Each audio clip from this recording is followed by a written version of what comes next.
is KC Sports Network, proudly presented by Emprise Bank.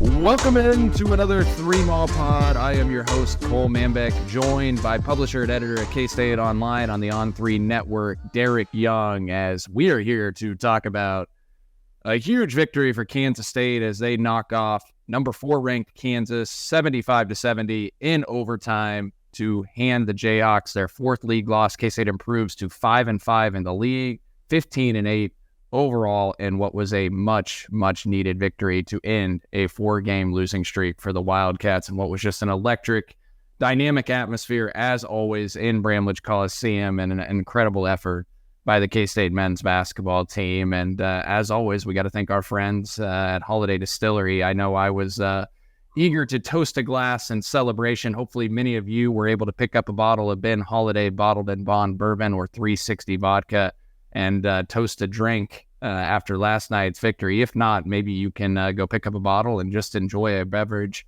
rewatching the game tonight on the good old DVR on ESPN Plus. Hopefully you can enjoy that if some of you were in attendance. Rewatch that game and toast a glass of Ben Holiday Bottled in Bond Bourbon or 360 vodka. Get stocked up as well for the Super Bowl if you're a Chiefs fan, or even if you're not a Chiefs fan and just going to a Super Bowl watch party. Go pick up one of the great beverages from our friends at Holiday Distillery. DY, where do you want to start? It was a blur for me. John and I were driving home. We did a Patreon live, well, not live, but we did a Patreon post-game show last night on the drive home from the car at patreon.com/3mall. And we were trying to recap the game. And to be honest, it felt like a blur because it was just so much happened. What were your biggest takeaways from that effort? That even though I felt like I was 1 on a million, that I was, so it's me spiking the football a little bit here, right? It's because I felt like in our entire universe of, our friends, the guys that we, message with, and obviously being on our Discord, being on Twitter, being on the K-State Online message board, there was nobody giving Kansas State, even on the Kansas State side, right? All of us, there was nobody giving Kansas State a chance to even really compete all that hard in this game just because of what had transpired over the last few weeks. And I said, you got to be careful not to be a victim of recency bias here, because yes, they're on a 4-game losing streak. Yes, the losses to Oklahoma and Oklahoma State were pretty deflating, especially the way that they looked. But this is not a 2-week season. This you have to look at the entire body of work too. What was Kansas State doing before that 4-game losing streak? What were they doing even before those 2 bad losses to Oklahoma State, the blowout to Houston as well? I mean, even in that losing streak, they took Iowa State to the brink at Hilton Coliseum. They should have beat Texas Tech in Lubbock. This is not a bad team. You are not a bad team if you can almost beat Iowa State on the road. You are not a bad team if you can almost beat Texas Tech on the road. You are not a bad team if you beat Baylor, if you beat Villanova. This was a team capable of doing this, and I tried to stress that over and over. Now, I didn't pick a Kansas State win. I picked a Kansas win, but I felt like I was the only one that gave Kansas State a fighting chance, and then we saw that because there was a lot of things that went into it. It was Kansas State is not as bad as everyone just assumes that they are because they played 2 terrible games. You're going to play terrible games this year. It's just the team last year that everybody loved, right? They competed for the Big 12 title for most of the year and then went to the Elite 8 at Madison Square Garden. That team lost 4 or 5 games at this same time frame. So you got to take that into consideration as well. But at the end of the day, it was a tough spot for Kansas too. I'm not going to shy from that. They just played a very emotional game in Allen Fieldhouse against Houston in a game that they really, really wanted to have. It was personal to them because they were considered a home underdog, and that never happens. Then they went out and almost shot 70% from the floor against the best defense in the country by a mile, right? The law of averages said Kansas was going to be kind of cold. I thought they were. They missed some shots, and I knew that was going to happen. That's how Kansas State beat Baylor. In wild environments, hostile environments, the road team typically misses shots that they normally make, and that's why they say, home field advantage is an actual thing, and it really is in Big 12 basketball. So there was the part of the KU stuff. You knew Kansas State was going to come out inspired. Jerome Tate talked about it. We kind of pick and choose when we want to lock in, and and compete at a high level. Well, if you're going to pick and choose, you're obviously going to pick that game. And when they pick the game to do that, they always win. So that's why I gave Kansas State a fighting chance. And so I'll just start there, right? Because I think people need to recalibrate sometimes about how they approach their team or a game and remember what college sports is and all that goes into it. And like losing streaks happen, bad performances happen. So do great performances. Just because they were terrible against Oklahoma and Oklahoma State doesn't mean they're going to be terrible against Kansas. And just because they do that doesn't mean to just fleet your support because of it, because they're going to bounce back. Can they reset the season and use this as a jumping off point? Maybe that's where we start. Maybe that's where we end. But that'll be the key, right? If you can duplicate that effort night in and night out, because that's what it takes in the Big 12. If not, if you're going to keep picking and choosing and not bring it every night, then you're probably going to be just short of an NCAA tournament appearance. So like Jerome Tang said, you kind of told on yourselves because you just showed everybody in yourself what you were capable of doing. You did it against Baylor too. If you're going to keep picking and choosing, then you tell us what you're made of inside, and there's going to be questions. But at the end of the day, great win. I thought, just lightly here, touching on some spots, the 11-0 run right after a poor second half start was obviously monstrous. Winning at the free throw line, winning on the glass, and winning at the three-point line. Those things are huge. Jerome Tang being 11-0 in overtime. That's still wild to me. And I thought Tylor Perry was sensational. I thought Cam Carter was pretty great. And I thought Jarrell Colbert was fantastic. Yeah. Jerome Tang, you mentioned it, 11-0 in overtime now, 6-0 this season, ties the NCAA record for overtime wins in a single season at 6 with many games to go, although I would think for my own mental health and probably yours, DY, I'd like to avoid overtime games. Yeah. I'll give you another number, and I heard this on the field of 68 because I went back and listened to them speak about this game in particular, right? This is a wild thing to me because 11 of the wins for Jerome Tang in just a year and a half at Kansas State are in overtime. You know how much of a percentage that is? 27% of Jerome Tang's wins at Kansas State are in overtime. Over a quarter of his wins at Kansas State are in overtime.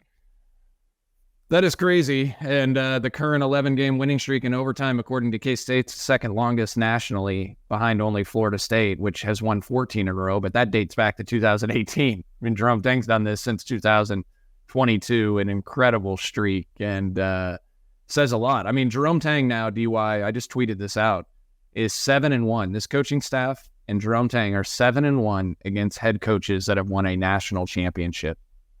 Think about it. Scott Drew, he's 3-0 against Baylor. He's 2-1 against Bill Self at Kansas. He beat Kentucky and John Calipari, and he beat Tom Izzo and Michigan State. Also undefeated against top 10 teams at home, I believe. Yeah, and it was his five wins over top 10 teams for Jerome Tang since he's been at Kansas State. And I pulled the numbers on this because John and I were talking about it on the ride home last night, DY, because as a kid growing up and going to K-State, KU games, it felt hopeless. Watching those games from home on TV, it felt hopeless when I was a kid. And obviously we all know about the long streak in Bramlage Coliseum that KU had. But since 2008, since the Michael Beasley and that team won that game 84-75 in Manhattan, K-State is 7-10 against KU in Bramlage Coliseum. Iowa State, over that same time frame since 2008, 6-11. Texas 6-8, Oklahoma State 6-8. Keep in mind they played a few less games because there were some divisional, didn't play everybody round robin back then for a few years. Oklahoma State 6-8, Oklahoma 5-9, Baylor 5-9, Texas Tech 3-11, TCU 2-9. Now here's the kicker: West Virginia is 7-5 against Kansas in Morgantown, and that's only since 2013. So K-State is tied for the same number of wins or the most wins against Kansas at home since 2008, but West Virginia's streak is only from 2013, so probably not fair. West Virginia has been a house of horrors for Kansas. And then if you go back to 2014, I know people are going to say I'm cherry-picking numbers here, so I'm going to go back to 2014. That's a 10-year stretch.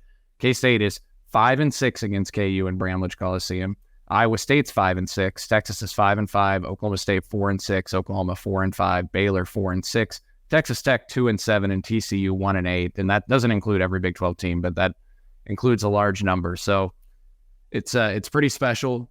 Back-to-back years that Kansas State has defeated KU in overtime in Bramlage Coliseum, and the third time since 2014 that they've defeated him in overtime in Manhattan. Just, Bill Self is a Hall of Fame coach, and it says something. Jerome Tang and the staff are able to do what they're able to do in close games and overtime against guys like Bill Self, against Tom Izzo, et cetera. Bill Self's incredible. Yeah, Kansas, I mean, that tells you what he's done at Kansas too, but that's great for Kansas State. It's back-to-back games too. I guess this is a good discussion point. Back-to-back games where I think for the most part you got what you needed out of your three guys in Cam Carter, Tylor Perry, and Arthur Kaluma. Now, it obviously wasn't enough at Oklahoma State because the defense was disastrous in the second half. But Cam Carter, Tylor Perry, and Arthur Kaluma combined for 50 points in Stillwater. That'll get it done. And those three again, and I know it was overtime, but they combined for 58 against KU at home. So you're starting to get those guys. Now, and I realize they're not going to have it every night. Nobody ever does. But, I mean, you feel good about what the outcome is probably going to be for Kansas State if those guys are really going to combine for 50 points or more in a given game. Yeah, and we'll get into the individual breakdowns of what Tylor Perry, Cam Carter, Arthur Kaluma, and others did in this game, and also just talk in depth about the game. But first, we got to tell you about our friends over at Home Field Apparel. HomeFieldApparel.com has you stocked up with all the K-State gear that you can want. Retro, sleek gear, super comfortable hoodies, T-shirts with all of the retro K-State logos that are out there. That's their style. That's their thing over at HomeFieldApparel.com. And as always, we've got you covered with discount code 3MAW23. Score 15% off when you enter 3MAW23 when you go to checkout. Go get stocked up on your Home Field Apparel and rock it at Ramlage the rest of the year. We thank our friends over at HomeFieldApparel.com. We appreciate you supporting KC Sports Network by listening to our podcast. You have helped us become the highest-ranked Chiefs podcast network in 2022 and 2023. And don't forget about our daily Substack newsletter, the best written analysis you can find on the Chiefs straight to your inbox every day. kcsn.substack.com. kcsn.substack.com. I want to lead coming out of break here, DY, with Tylor Perry, because Tylor Perry has obviously been the subject of a lot of criticism from fans and others. He hasn't shot the ball nearly as well as he would have liked. He knows that, and everybody knows that. He's probably his biggest critic. But man, was he special, especially in that second half and overtime. Really, the last couple of minutes of the first half, he scored all 26 of his points in the final, 27, 28 minutes of game action. He didn't score in the first 17, 18 minutes of the game. He hit a 3 in transition and then hit a really difficult layup in transition right before halftime. And then 21 points in the second half and overtime. He goes 7 of 15 from the floor overall, 4 of 10 from 3, 8 of 9 from the free throw line, 4 assists, 5 rebounds, 2 steals, fills the stat box. Some really, really difficult finishes. That is something that it's not a strength of his, is finishing inside. But man, did he come up with some clutch baskets, and we can get into some of those specific shots that he made. But he played all 45 minutes, DY. I don't think Tylor Perry came off the court. You look at the final box score, he's at 45 minutes. Cam Carter only came off the court for 27 seconds in the game. Those two played essentially 45 minutes, and just one heck of an effort from both of them. But let's start with Tylor Perry and what he did. Yeah, I mean, one of his biggest drawbacks is having to follow Marquise Noel, probably. One of the best point guards in school history, top 2, I would imagine, top 2, top 3. Just doing that, I think, is difficult. When folks talk about following a legendary coach, whether it's following Bill Snyder or what's going to happen in Alabama with following Nick Saban, and how that's just not necessarily a desired position that anyone wants to be in because it's an impossible uphill climb. I think that's kind of the same. And following Marquise Noel at point guard because they expect you to be just like him, and he's not. He doesn't have the range on his shot to pull up for anywhere. And look, he's he's taking care of the ball without turning it over for the most part, especially lately, I think. So, hats off to him for that. He does over dribbling. Is that a problem? Yes, because he doesn't have the athleticism to create for himself off the dribble when going into the paint. I think he can create for himself on the outside more, and he probably could look to do that a bit more because he doesn't need a lot of separation to get off a shot. But he's not going to go in there and razzle dazzle and beat people off the dribble to create for himself in the paint or create for others in the paint. He'll do it here and there, but it's just not. And he hasn't shot the ball as well. And you haven't got the version of Tylor Perry that you perhaps thought you were going to get. I'm not going to take anything away from any of that. I think all of that is valid.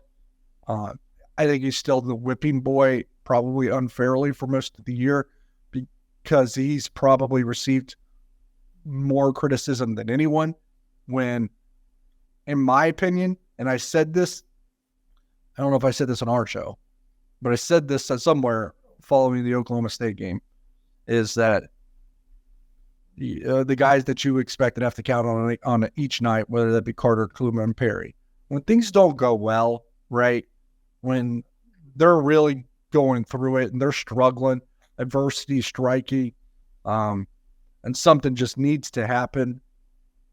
Yes, Kaluma's knocked down a couple clutch shots. Cam's got a few clutch steals. When things are going well, especially even when they're getting smoked a little bit. So in moments that really aren't consequential to the win or loss, the only guy I see sometimes like fighting his ass off and just battling is Tylor Perry. So you can never take that away from him, and I will respect him. I think he's the biggest fighter and the biggest battler on this team, and he's the smallest guy. It happened last year too, right? So to make him the whipping boy does bother me at times. Yes, I think this team needs him to be a better version of himself to have the success that they want. So it's up to him to kind of take that next step, and hopefully he did that against Kansas. But I'll just appreciate the way that he plays and battles and fights his ass off, because he gets beat to hell too. It happens. I thought the whistles were pretty consistent. Not that they were great, but I thought they were consistent. But he gets, he doesn't get the benefit of hand checks or body checks. He's got to take that, and he's not going to get the call. So I guess I appreciate him being a warrior more than anything, and hopefully his shot will start to fall a bit more, and this law of averages kind of reversed itself, and we see a really hot Tylor Perry for the next month or two. Yeah, there were two big stretches to me for Tylor Perry in this game, DY, and you already mentioned it. One, KU blitzes K-State in the first 2.5 minutes coming out of second half to get up 41-30. They go on a 9-0 run, and it sucked the air out of the place, and it would have been easy for this team you fall behind 11, and K-State has struggled offensively this year. An 11-point deficit in the second half feels very hard to overcome with the way this team has scored the basketball this year offensively. But, man, did they answer in a hurry. Jerome Tang calls a timeout with 17:23 left on the clock, and in a span of 2 minutes and 23 seconds, Cam Carter gets an and one to tie the game at 41. K-State hits him back with an 11-0 run in a span of less than 2.5 minutes. But Tylor Perry really spurred that. He hit 2 threes, one to make it 41-35 from the corner, and then another from the wing to make it 41-38. That was huge. K-State fights back and ties it up at 41, and then there was no team led by more than 4 points the rest of the game, including overtime after that. And that was the second time he did that, right? So KU got their largest lead there at 11, and then Tylor Perry scores 8 points in an 11-0 run. Well, I thought it was just as critical right before the half, because I think it was almost around the under 4, and it had been a tight game all the way. Kansas goes on a little bit of a run there. I think it might have been a 7-0 run. Took their largest lead. It was only 5, but it felt like, okay, we got to be careful here not to let it get away from us right before halftime. They come out of a timeout, and he goes on his own 5-0 run and ties it up at 35. Yeah, 30-30, right? 30-30, yeah, you got you. And then DY in overtime, it's 66-65 Kansas, and Tylor Perry makes that incredibly difficult finish at the rim with the shot clock running down to make it 67-66. Then he comes down and hits a 3 on the next possession to put K-State up 4 with 1:50 left in overtime, which was a huge shot. And by the way, a great designed play by Kansas State. Very well executed. Elevator screen, Will McNair, Kevin McCullough, one of the best defenders in the country, tries to go over the top. Tylor Perry gets a wide open look. He buries it. Then the next possession, he gets 2 free throws, puts K-State up 72-68. He scored 7 consecutive points there in overtime, and K-State never relinquished that lead. So just some huge moments from Tylor Perry. And, DY now, he goes 5 of 8 in second half and overtime from the floor last night, 21 points. He goes 3 of 5 from 3. He goes 8 of 9 from the free throw line in the second half and overtime. But he's now in his last 3 halves of basketball, including the second half of the Oklahoma State game. He's 13 of 24 from the floor, 9 of 17 from 3, 10 of 11 from the free throw line, and has scored 45 points. Can a moment like last night unlock him? You kind of alluded this already, but like from a confidence perspective, like being such a key factor in such a huge win against a top 5 team, your in-state rival, can that be something that propels him moving forward? It can. What I will say is I've been kind of waiting for that to happen all year. So I think, now's a better time than anything. But there was other times this year where I thought, this game could get it going. So we'll see. I'm a little gun shy anymore, but I hope you're on to something. I also have to just say, like, Tylor Perry playing all 45 minutes is incredible, because how many times did he also... well, first of all, he plays all 45 minutes, DY, with the ball in his hands primarily for much of the game, with DeJuan Harris, one of the best defenders in the league, guarding him. Yeah, and that's not the first time he's done that either. Like, I think he was basically on the ball for almost all 45 mints also against Baylor and Villanova. Yeah. But I'm just saying, he's got DeJuan Harris guarding him much of the game. And then on the defensive end, how many times at various points KU was getting like KJ Adams or Kevin McCullough mismatched on Tylor Perry? And he had to fight his butt off to try and guard, to try and front those guys with some mismatches, because KU mismatches you with their size. I mean, Johnny Furphy's 6'9". I mean, he's a wing player. McCullough's 6'6". You got Dickinson, KJ Adams. They're big. He got an offensive rebound putback against Hunter Dickinson, too.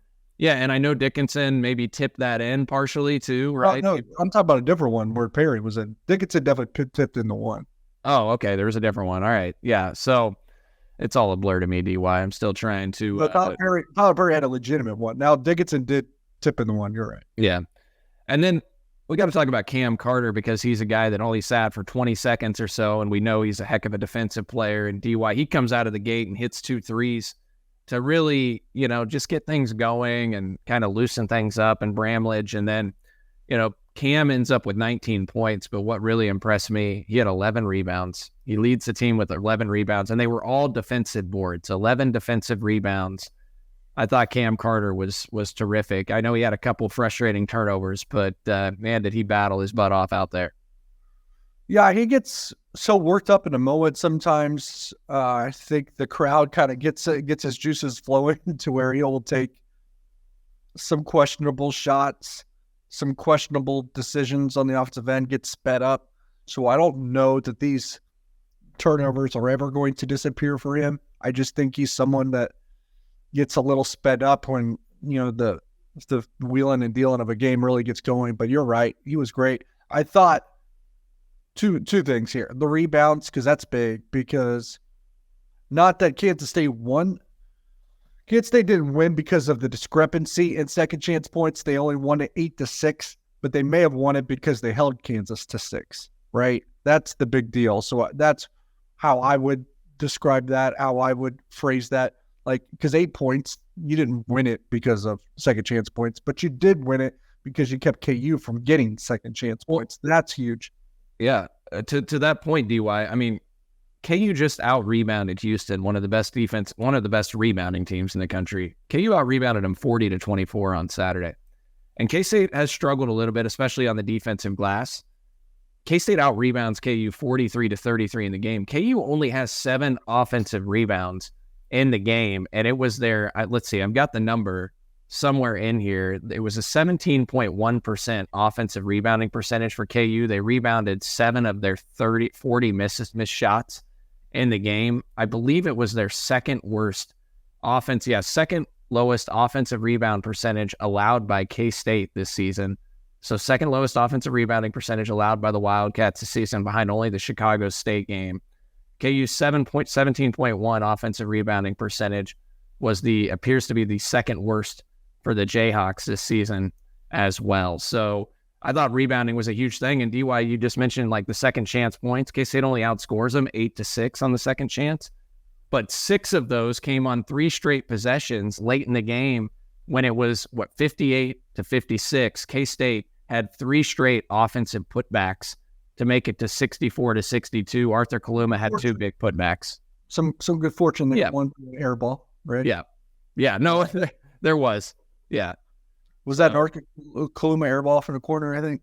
No, well, it might have been one of his, and then he had 2 of the putbacks. Didn't Cam Carter airball one, and Kaluma got it under the rim? Kaluma had 2 of the Kaluma had 2 of the offensive putbacks in that game, and we'll hit on the defense and just how good they were as well when we come back from break. But first, we got to tell you about our friends over at DraftKings. Looking for a super offer for Super Bowl 58?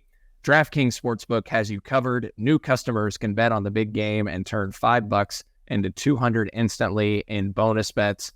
Download the DraftKings Sportsbook app now and use code KCSN. New customers can bet $5 to get $200 instantly in bonus bets. Only on DraftKings Sportsbook, an official sports betting partner of Super Bowl 58 with code KCSN. The crown is yours. Gambling problem? Call 1-800-GAMBLER, or in West Virginia, visit www.1800gambler.net. In New York, call 877-8-HOPE-NY or text HOPE-NY 467-369. In Connecticut, help is available for problem gambling. Call 888-789-7777 or visit ccpg.org. Please play responsibly. On behalf of Boot Hill Casino and Resort in Kansas, 21 plus age, varies by jurisdiction, void in Ontario. Bonus bets expire 168 hours after issuance. See dkng.com/football for eligibility and deposit restrictions, terms, and responsible gaming resources. We appreciate you supporting KC Sports Network by listening to our podcast. You have helped us become the highest-ranked Chiefs podcast network in 2022 and 2023. And don't forget about our daily Substack newsletter, the best written analysis you can find on the Chiefs straight to your inbox every day. kcsn.substack.com. kcsn.substack.com. All right, D-Way, we got to talk about this defensive effort that Kansas State puts together, because you mentioned it at the top of the show that Kansas, obviously, it wasn't sustainable, but they shot nearly 70% against maybe the best defense we've seen in 20-plus years in college basketball in Houston on Saturday in Lawrence, and what they did was incredible there. But Kansas State holds them to 41% from the floor. KU shoots 3 of 15 from 3.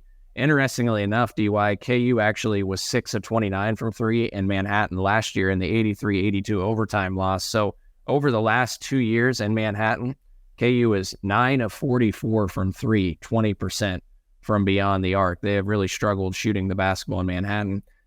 KU against K-State's defense, 0 point. This is a credit to KSU_fan Jimmy, by the way. So go check out all the great work and stuff he posts on Twitter. But Jimmy had posted this. 0.90 points per possession for KU. That is the second worst for the KU offense this season, behind only 0.85 points per possession in a loss to Marquette in the non-con.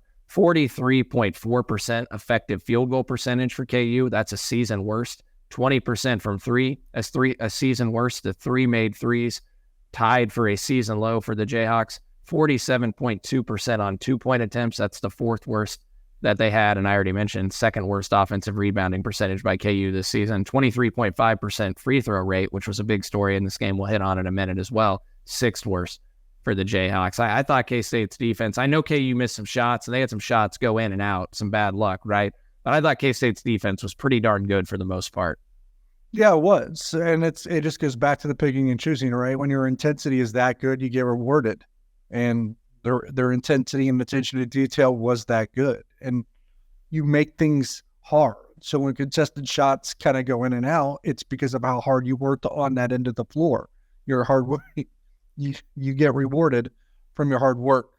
And K-State missed some shots that went in and out too. I think as fast as that game was, not in time, because it went in overtime and almost, I don't think I got home till after 1 a.m., But I mean, pace. I mean, that was a up and down game more than what we were expecting, and it happening on your shortest turnaround season. I think that affected the legs of both teams as well.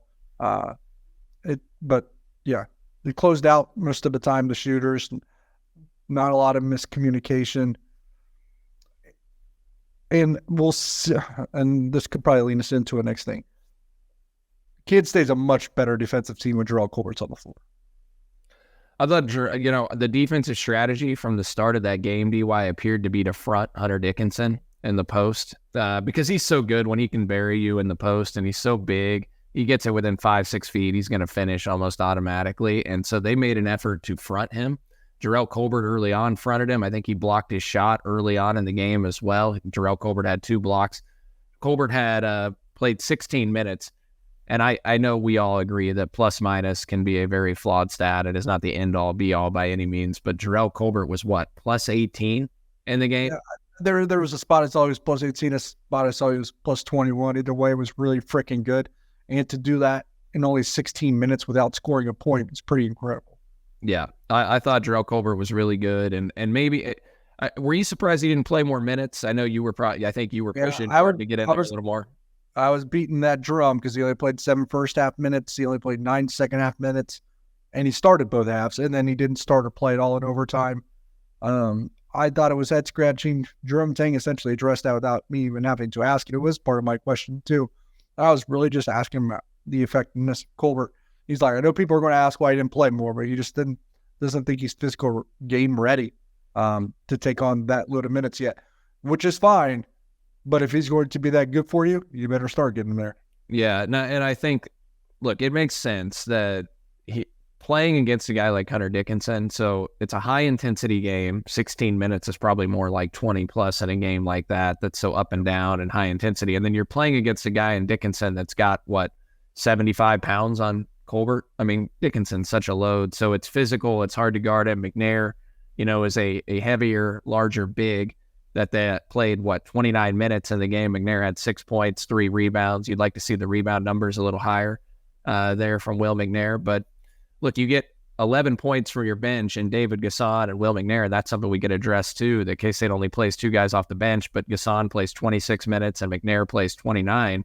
You get 11 points to KU's 2 bench points. We know KU's bench has been a struggling aspect, and you got 10 rebounds from your bench in McNair and Gasson. I thought Gasson gave them some valuable minutes as well, and we know he's battling a knee. Yeah, he had a shot block too, a few rebounds. He plays really, really hard. Will McNair, a really good screener. Most of the time, he's going to be a good boarder for you. I thought he struggled a little bit in that area. I thought they attacked him in the ball screens a little bit similarly to how Kansas State attacked Hunter Dickinson in the ball screens. Everyone attacks Hunter Dickinson in the ball screens. KU's looking for solutions, how to get around that, and I don't know that they've found the anecdote there yet. But McNair, I get why you want him on the floor for rebounding, and the way he can screen is a little bit better than Colbert in that area. But they were really getting after him on defense. I don't think he boarded as well as they would have liked, although there was no big problems in that area except maybe one time. And the problem is just how much the ball sticks with McNair on the floor. I think that sometimes gets to me. He can be attacked on defense, and on offense, he get the ball in his hands, and the decision making is a little bit slower, or he gets they post him up and he tries to put the ball on the floor. I think he turned it over a handful of times doing that as well. He was a lot better earlier in the season, and we'll see if he can ever turn that corner again. Hopefully so. It's good for Kansas State. They got everybody heading, in the right direction. Jarrell Colbert was they were best when Jarrell Colbert was on the floor. So understand the whole game readiness thing. Let's increase that so he can be on the floor for more, because they're a better team with him on the floor, at least recently, in my opinion. And maybe that's recency bias on my part too. We'll see. I hope I'm wrong, because I really think Jarrell Colbert's on the verge of making a giant leap, and that really changes the outlook for this team if that's the case. I thought Colbert made a couple of really nice passes too, DY, when he got it in the post. Yeah, I mean, not just his defense. That's why I'm like, because he didn't turn it over last night. I don't even think he had moving screen last night for the first time ever in his career, probably. Yeah. So that's always my joke. I mean, and it's not a Krakow drill, Colbert. He gets called for a moving screen nearly every game. And it's almost like as soon as he hits the floor. But like last night, I think he had 3 assists in 16 minutes. I think all three of his assists were to 3-point shooters. Yeah, the light might be coming on for Colbert here, a talented recruit out of high school, and it might just be hitting. Sometimes bigs are a little slower to develop. Yeah. And the block for him's also been like toughness, like get a little angry in there because you play in the paint. It's got to be tough. He's got to be strong, and he is a happy-go-lucky kind of kid. So, that mentality, that mindset is something he has to try to do. I get it. But that's really, I think, been part of that next step, part of that development.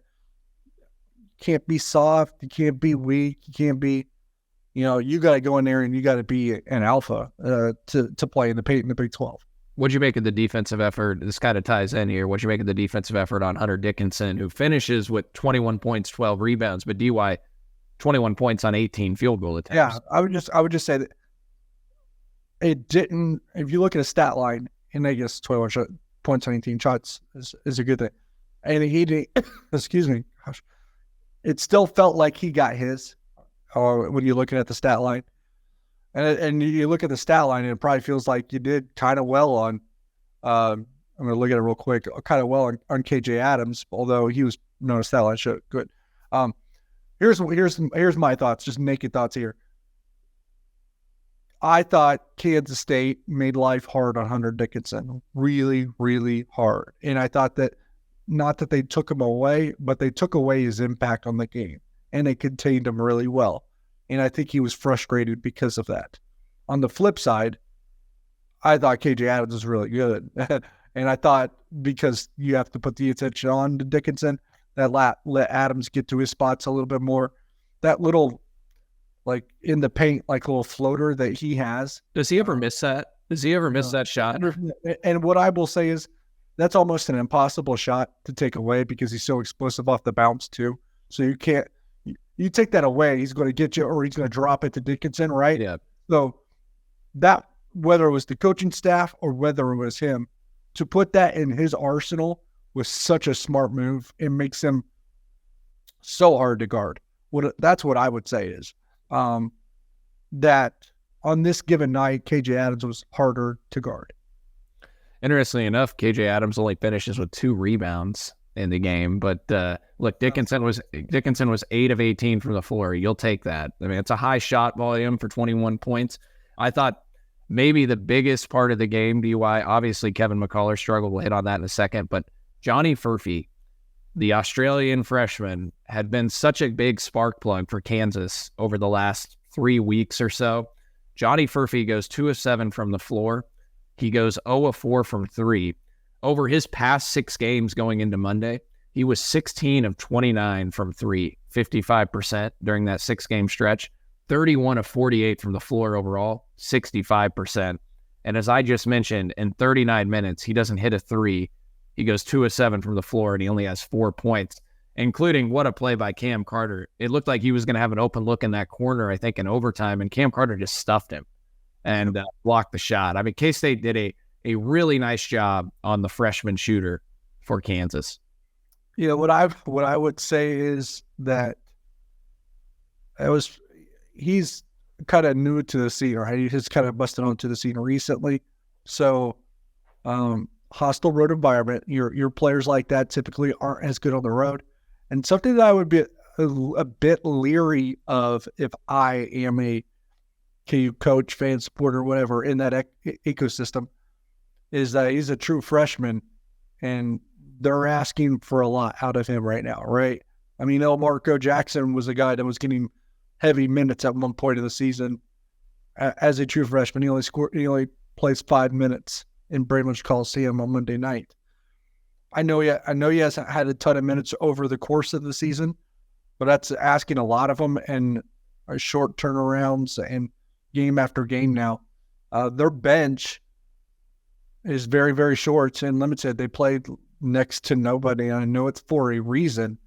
And over time, that can be some wear and tear there, especially on a short turnaround like this one was.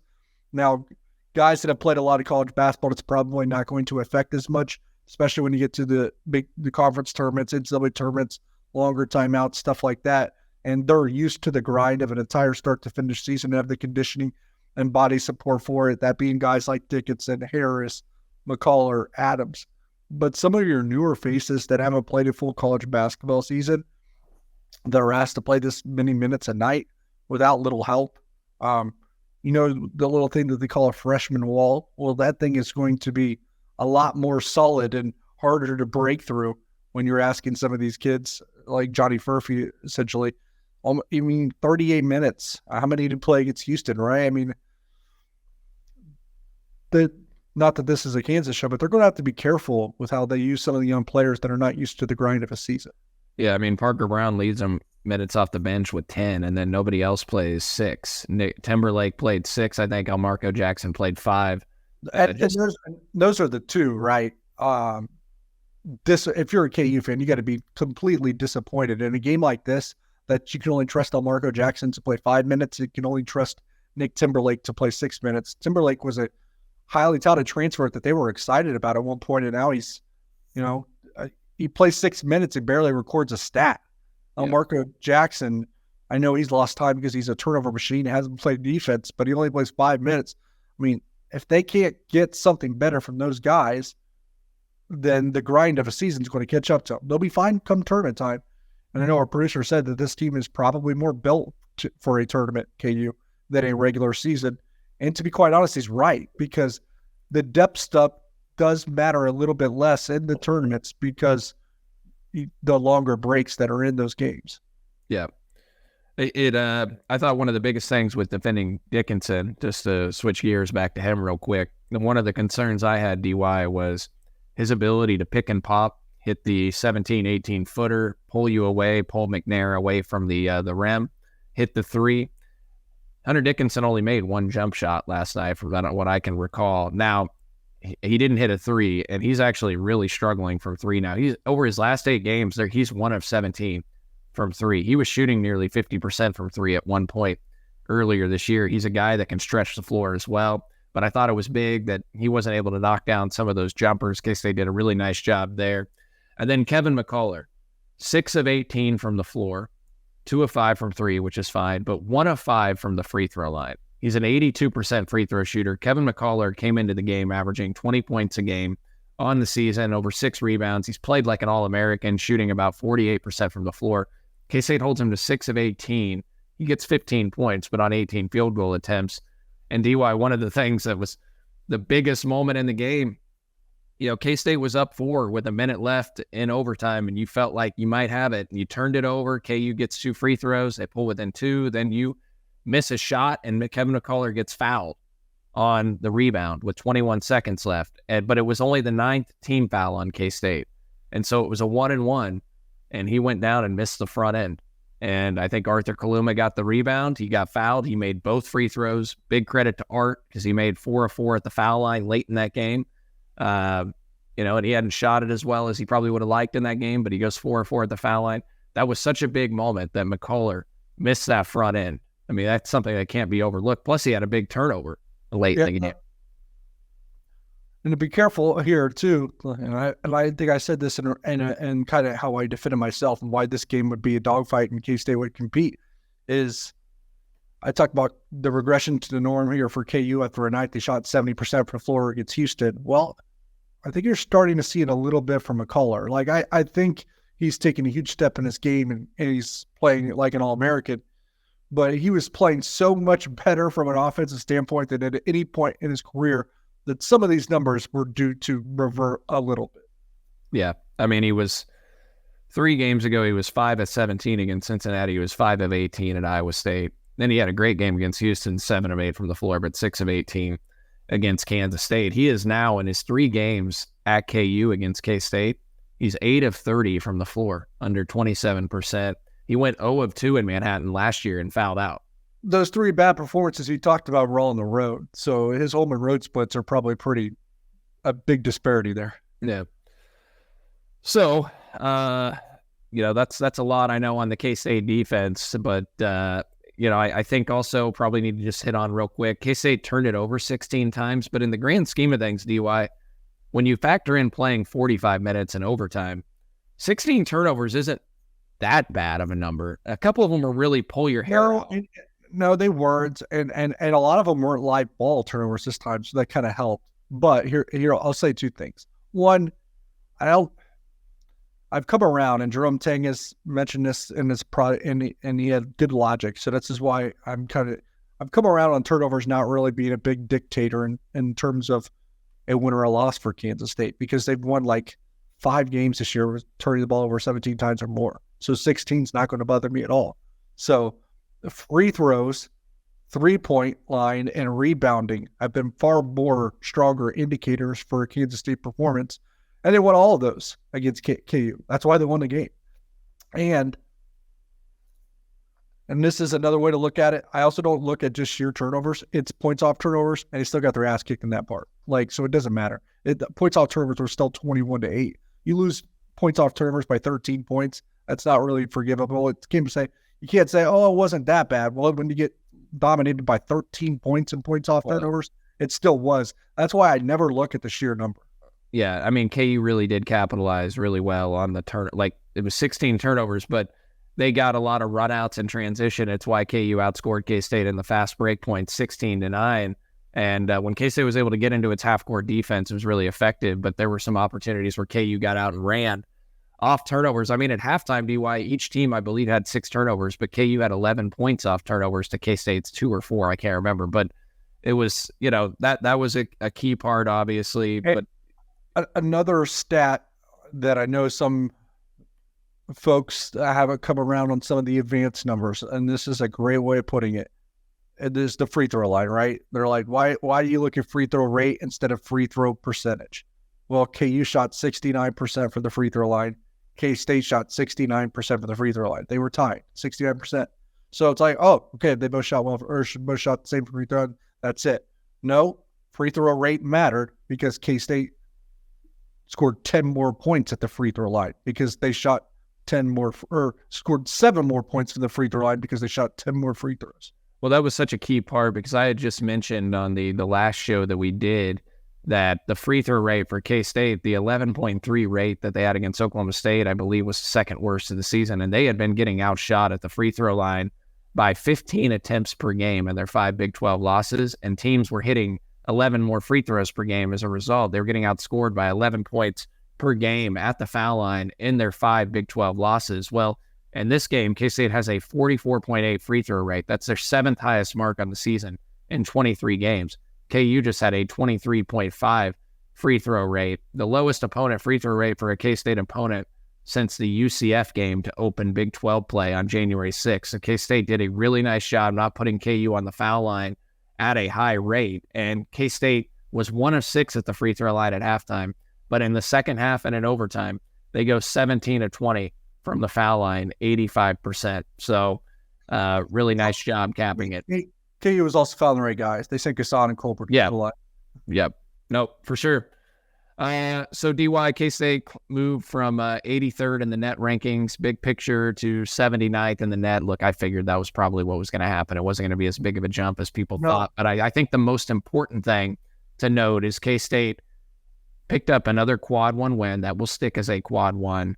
Their second quad 1 win. They probably need to get to 4 to 5 of those. They are now 6-7 in quad 1 and quad 2 games. With 6 opportunities remaining against quad 1 opponents, potentially 7 if TCU can climb back into the top 30 of the net rankings. They're 38th as of recording this on Tuesday morning. But you got 2 games against BYU, at Cincy, Iowa State at home, at KU, and at Texas as quad 1 opportunities remaining, and then the Big 12 tournament as well. So what type of impact can a win like this have on K-State's NCAA tournament hopes? A bit, but I'm not going to jump to conclusions here because everyone jumped off the bandwagon and now everyone wants to jump on, and I'm going to remain even keeled here because I expected this. I can't say I expected a win, but I expected a tight game. I expected them to compete. I knew what they were capable of, but I also know they're capable of falling off a cliff at a moment's notice too. So they still have to prove to me that they can do this more consistently, because they're too inconsistent for me to think anything else. The crazy thing is, DY, they sit in 7th place as of Tuesday morning in the Big 12 standings out of 14 teams, but they're only one game out of second, a tie for second in this league. No, I'm not saying no. You're right. I mean, the inconsistency, they got to put it together now. But no, if they're capable of losing Oklahoma home by 20 to Nebraska at home by 16, losing in Oklahoma State, like, I'm not going to dive too far into the NCAA tournament stuff until they prove to me that they have the maturity to handle these kinds of things.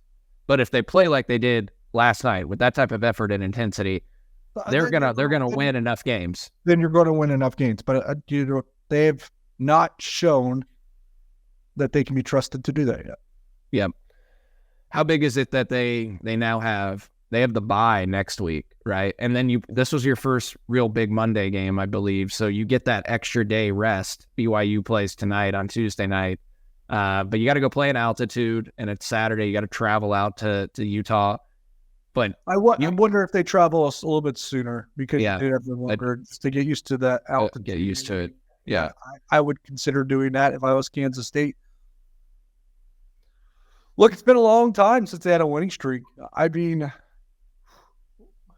I would be more, this is going to sound crazy, I would be more impressed and more bullish on their chances of everything. And I would start to have that conversation you just asked me if they win at BYU. Well, the BYU win would be monstrous. I mean, they're top 10 in the net rankings. A road win at BYU would be huge. And you just got to lay it all on the line in that game, because you got your bye after that. You have one game in 12 days now from Monday night until next Saturday. You got your bye week next week. So go out there and just put everything on the line, and you win that game, you're in a great position. You asked me about NCAA tournament. We're sitting here at 5-5 in the Big 12. I think you said, 4 or 5 quad 1, quad 2 points. Oh, yeah. They got 6 quad 1 and quad 2s right now. Okay, yeah, and you're 5-5 in the Big 12. And Mason asked me in our It's the Reaction show after the game, when we were speaking on the court last night about an NCAA tournament. I said, I know Jerome Tang's spoken about 9-9, and technically that would just require you to win the rest of your games at home, and you'll get to 9-9. To be quite honest, they have 4 home games left. Those are against Iowa State, BYU, TCU, and West Virginia, I believe. All those are winnable, and they need to have all those 4. My mission or my outlook would be to take care of business at home against Iowa State, BYU, TCU, and West Virginia, and to try to steal one more on the road. Yeah, if they do that, that's a home run. Yeah. But I do think if you win your 4 home games, you're going to pick up at a minimum 2 more quad 1 wins. You'd have 9 quad 1 and quad 2 at a minimum combined, potentially 10. See how some of these other non-con games shake out. Or if Oklahoma State or West Virginia can climb into the top 135.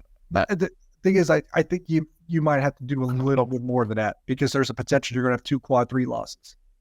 Yeah, I do think there is a chance that Oklahoma State maybe creeps into the top 135, and that becomes a quad 2, but the road loss. USC is going to become a quad 3. I think. Yeah, they can't beat anybody right now. Real quick, just to cap it, what did you make of the atmosphere last night, and then also just your reaction to the fans not storming the court too? I know the coaching staff wanted them to stay in their seats, and they listened. Yeah, it took some convincing. That's fine. I didn't really want that, to be honest. I just it's one of those things where I do think you want to set an expectation. So I'm cool with it. Great atmosphere. Not the best KU atmosphere I've ever been in, but it was still a sensational one. I was stunned that they went ahead and played Sandstorm anyways, because you heard the chant a couple times. Yeah, you had to hear the chant a lot. And the times you did hear it, it was still pretty mixed throughout the building. So I didn't think it was blatant, other than maybe the first time right out of the get-go. But I think he's chewed into some of that, because that was probably the fewest, the least I've ever heard it, the chant, when they're actually playing KU. So they're still making incredible progress in that department, since that means something to them. And it was a fantastic environment. I'm still glad that they went ahead and played Sandstorm anyway, and I appreciated the thought of not storming the court. Because I will say this, I was looking around on the internet a little bit, on message boards and Twitter, all that stuff that you can kind of see the reactions from each fan base, right? Whether it be rational or irrational. And to be quite honest, and for those that say, oh, you should have just let them storm the court, you're not letting kids have fun. It looked like the contingent from KU was actually a little bit depressed and distraught and a little empty that Kansas State didn't storm the court. So I think you almost made a bigger mark on them by not doing it. Yeah, I would agree. And I saw a tweet from Barstool, praising, talking about K-State not storming the court, and kind of praising that. And it got 1.2 million views, because obviously big social media following. So I think it was cool that they didn't do it. I know it's fun as a student to do so, but look, Bill Self thought they were storming the court. He was willing to sacrifice his bench players to the mob. He laughed at that. Yeah, he conceded the game a little bit sooner than he probably would have, because he was like, and rightfully so. I'm not even judging Bill Self for that. Those things can get that way, and he probably did the right thing. It is interesting. He's like, I'm okay with these players. Well, yeah, he threw out Marco Jackson, their prize recruit out there, who struggled like he was one. Yeah, but here's what he said in post game, and it made sense. Like, the guys out on the court didn't know his messaging, so he brought them off the court. Before the guys went on the court, he told them as soon as they get out of the way. Yeah. So it was basically wanting guys on the court that knew what to do. Yeah, got it. Well, hey, one heck of a night. Game was on ESPN, obviously. There was nothing else really competing with it. Big Monday. You had Jay Billis, John Shambi on the call that went to overtime. Probably got pretty darn good TV ratings. Great for the brand. You had Jerome Tang getting interviewed by Scott Van Pelt, who's one of my favorites after the game. So just a tremendous opportunity, another fun night in Bramlage Coliseum, and really grateful for what the K-State men's basketball coaching staff and these players did as they laid it on the line. And hopefully they can string some things together now and go get a win at BYU on Saturday and start to put together some consistent moments, because that was one heck of a night last night, and I'd love to have some more of them. So, DY, appreciate it. Thank you so much. No John today. I apologize for that, guys. He had to, we got a late night back. We got home at 1:30 in the morning, and he had something that he had to attend to this morning. So we'll get another show out this week for sure to talk about K-State hoops on here and get maybe a guest on or something. We'll figure something out, but be on the lookout for that. DY's got to go to a football press conference now, talk a little football, which, by the way, loved Avery Johnson's tweet last night for those that might have seen it.